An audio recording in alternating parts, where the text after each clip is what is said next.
No one can live without a routine. You just forget that. If you guys don't have a routine, I would recommend, like, you get one going, because you cannot be mentally healthy without a routine. You need to pick a time to get up. Whatever time you want, but pick one and stick to it, because otherwise you dysregulate your circadian rhythms and they regulate your mood. And eat something in the morning. I had lots of clients who've had anxiety disorders. I had one client who was literally starving. Very smart girl.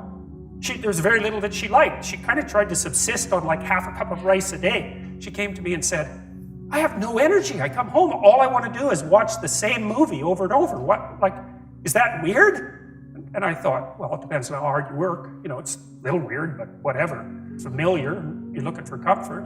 So I did an analysis of her diet. It's like 3/4 of a cup of rice. It's like, you're starving. Eat something. You know, you'll feel better. So modified her diet, and all her anxiety went away, and she had some energy. It's like, yeah, you gotta eat. So a schedule, that's a good thing, man. Your brain will thank you for it. It will stabilize your nervous system. With a bit of a plan, that's a good thing.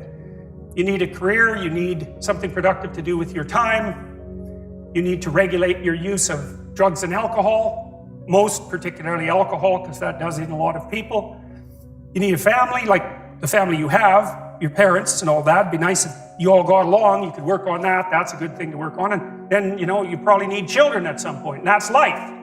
That's what life is. And if you're missing, you know, you may have a good reason to not be operating on one of those dimensions. It's not mandatory. But I can tell you that if you're not operating reasonably well on 4, I think I mentioned 6, if you're not operating reasonably well on at least 3 of them, there's no way you're going to be psychologically thriving. And that's more pragmatic in some sense than psychological, right? Human beings have a nature. There's things we need. And if we have them, well, that's good. And if we don't have them, well, then we feel the lack. And so behaviorists, behavioral psychologists concentrate a lot more on that sort of thing.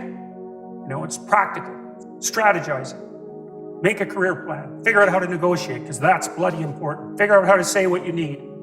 Figure out how to tell the truth to people. Figure out how to listen to your partner in particular, because if you listen to them, they will actually tell you what they want. And sometimes you can give it to them and maybe they'll return the favor. And if you practice that for like 15 years, well, then maybe you're constantly giving each other what you want. Well, hooray, that would be good. And then there's 2 of you under most circumstances, and it's better to have 2 brains than 1, because people think differently because of their temperament mostly.